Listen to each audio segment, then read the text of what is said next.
అందరికీ నమస్కారం అన్న. అయితే మన సెస్సుకు సంబంధించిన దాని గురించి మా పార్టీ యొక్క అభిప్రాయం, మా పార్టీ యొక్క వాయిస్ వినిపించాలన్న ఉద్దేశం కొద్ది ఈరోజు ప్రెస్ మీట్ ఏర్పాటు చేయడం జరిగింది. మన సెస్సు సహకార విద్యుత్ సంఘం అనేది 1969 అక్టోబర్ 30 రోజు రిజిస్ట్రేషన్ ఎక్కడ చేసిరంటే తెలంగాణ కోఆపరేటివ్ యాక్ట్ 1964 ప్రకారంగా 748 రిజిస్ట్రేషన్ నెంబర్తోని 748/TD నెంబర్తోని రిజిస్ట్రేషన్ చేశారు. దీని యొక్క ముఖ్య ఉద్దేశం ఏంటంటే రూరల్ హౌస్ హోల్డ్స్కి ఎలక్ట్రిసిటీని అందించాలన్న ఒక ఉద్దేశం కొద్దీ దీన్ని స్టార్ట్ చేయడం జరిగింది.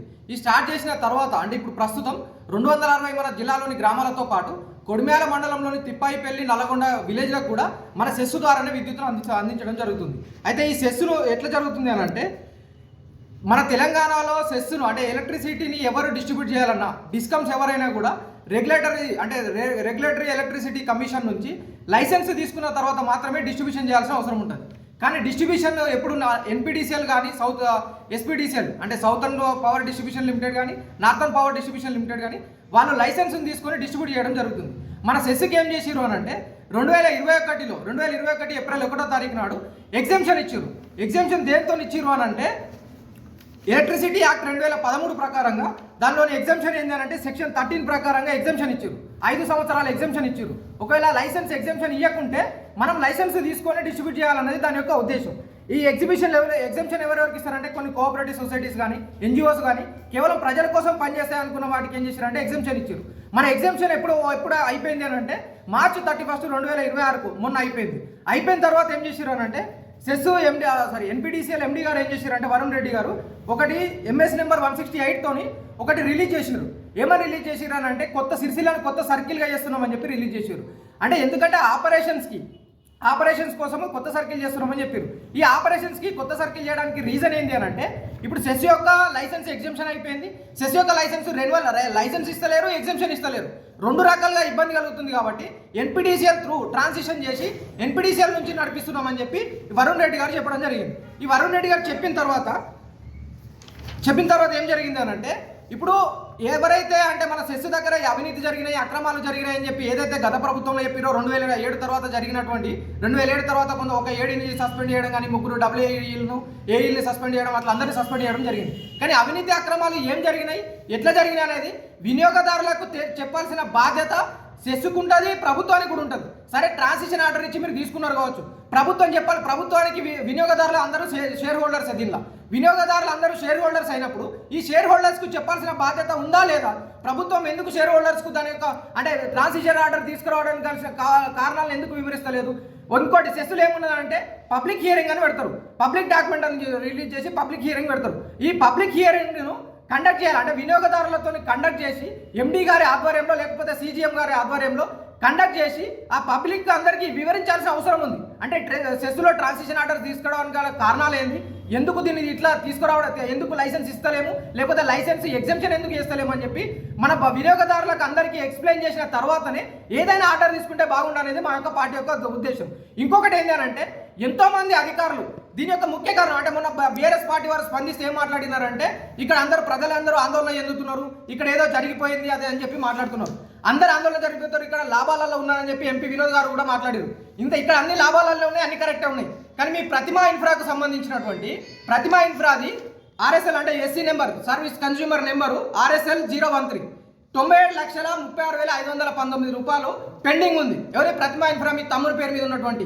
మరి ఆ 97 లక్షలు మీరు ఎందుకు ఇప్పించలేకపోయారు? మీరు ఒక మాజీ ఎంపీలు, ప్రజాప్రతినిధులు, మీరు బాధ్యత గల ప్రజా పొజిషన్లో వర్క్ చేసినటువంటి మీరు మీ తమ్ముని కంపెనీ నుంచి మీకు డబ్బులు ఎందుకు ఇప్పించలేకపోయారు? 97 లక్షల పెండింగ్లు ఉన్నాయి. డిసెంబర్ 2025 నాటికి 97 లక్షల పెండింగ్ ఉంది. దాన్ని ఎందుకు ఇప్పించలేరు? దాన్ని ఇప్పించాలి కదా మీరు. అంటే అంతే బాధ్యత తీసుకొని ప్రెస్ మీట్ పెట్టుర్రి. మీ తమ్ముని మీద కంప్లైంట్ ఇయ్యరు. మీరు ఎందుకు పట్టించుకుంటలేరు? వినోద్ కుమార్ గారు దీనికి సమాధానం చెప్పాలి. బీఆర్ఎస్ పార్టీ వాళ్ళు స్పందించాలి.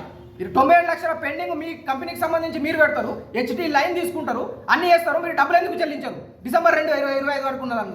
ఎందుకు అని అంటే వాళ్ళకి ఆందోళన అంతా ప్రజలది కాదు, బీఆర్ఎస్ వాళ్ళదే ఆందోళన. ఎందుకంటే వాళ్ళకి ఇబ్బంది జరుగుతుంది. రేపు పొద్దున ఇక్కడ అధికారులు అవినీతి మొత్తం చేసింది వాళ్ళు వాళ్ళ ప్రభుత్వంలో చేసిరు కాబట్టి రేపు పొద్దున వాళ్ళ తమ్ముని కంపెనీకి 97 లక్షల పెండింగ్ ఉంది కాబట్టి రేపు పొద్దున వసూలు చేస్తారు. ఈ అధికారులు ఇవన్నీ అక్రమాలన్నీ బయటకు వస్తే పార్టీ పైకి వస్తుంది అన్న భయంతో వాళ్ళు ప్రెస్ మీట్ పెట్టి ఆగమాగమయ్యారు. ఇంకొకటి ప్రభుత్వం తరఫున జిల్లా అధ్యక్షులు కాంగ్రెస్ పార్టీ జిల్లా అధ్యక్షులు స్పందిస్తే ఏం మాట్లాడారు అంటే దీన్ని విలీనం చేయడం కరెక్టే, ఇంకో 2 సంవత్సరాల ముందు వేస్తేనే బాగుంటుంది అని చెప్పారు. 2 సంవత్సరాల ముందు వేస్తేనే బాగుంటుంది అని చెప్పినటువంటి మీరు 2007లో ఎంక్వైరీ పేరుతో ఎంక్వైరీ కమిటీ చేసి ఎంతో మంది 7-8 మందిని సస్పెండ్ చేసి ఏడీతో సహా వాళ్ళందరినీ సస్పెండ్ చేసినప్పుడు అప్పుడు మీ ప్రభుత్వం ఉంది, మరి అప్పుడు ఎందుకు చేయలేకపోయారు, ఇప్పుడే ఎందుకు చేయాల్సి వస్తుంది? దీనికి కూడా మీరు సమాధానం చెప్పాలి. ఇంకోటి బీజేపీ వాళ్ళు ఏం చెప్తున్నారు అంటే కేవలం పాలకవర్గాన్ని మాత్రమే తొలగించి అధికారులను సెస్సును అట్లే ఉంచి ప్రభుత్వం హయాంలో అంటే ప్రభుత్వం ఆధ్వర్యంలో దీన్ని నడపాలని చెప్పి మాట్లాడుతున్నారు. అది ఎంతవరకు కరెక్ట్ అవుతుందో మీరు చెప్పాలి. అసలు మీ ఆలోచన విధానం ఏంది, మీకు ఎంతవరకు దాని గురించి నాలెడ్జ్ ఉందో నాకైతే అర్థం కాలేదు. సెస్సు పాలకవర్గాన్ని ఒక్కటే తీసేసి సెస్సు ఉండి అధికారులు నడిపిస్తారు. అది ఎట్లా నడిపిస్తారో నాకైతే అర్థం కాలేదు. మీ బీజేపీలోకే తెలియాలి. ఒకటి ఇంకోటి ఈ సెస్సుకు సంబంధించినటువంటిది ఈ పెండింగ్ బకాయిలు ఒక రోజు ముస్తాబాద్లో ఒక అమ్మాయి వాళ్ళ గుడిసెలోకి వెళ్ళి 500 రూపాయల బిల్లు పేమెంట్ చేయలేదని చెప్పి గుడిసెలోకి వెళ్ళి కనెక్షన్ తీసేసారు. దానికి ప్రెస్ నోట్ కూడా ఉన్నది, ప్రెస్ పేపర్కి వచ్చింది కూడా ఉన్నది.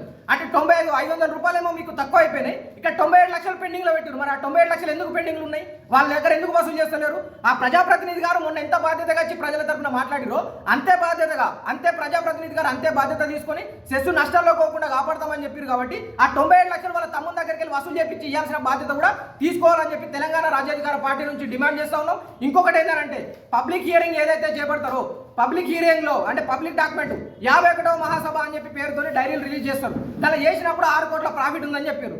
తెలంగాణ కోఆపరేటివ్ యాక్ట్ ప్రకారంగా 1964 చట్టం ప్రకారం ఏం చేయాలంటే నీకు వచ్చిన డివిడెండ్ని డిస్ట్రిబ్యూట్ చేయాలి వినియోగదారులకు. వినియోగదారులు అందరూ షేర్ హోల్డర్స్ అయినప్పుడు నువ్వు వాళ్ళందరికీ డిస్ట్రిబ్యూట్ చేయాలి.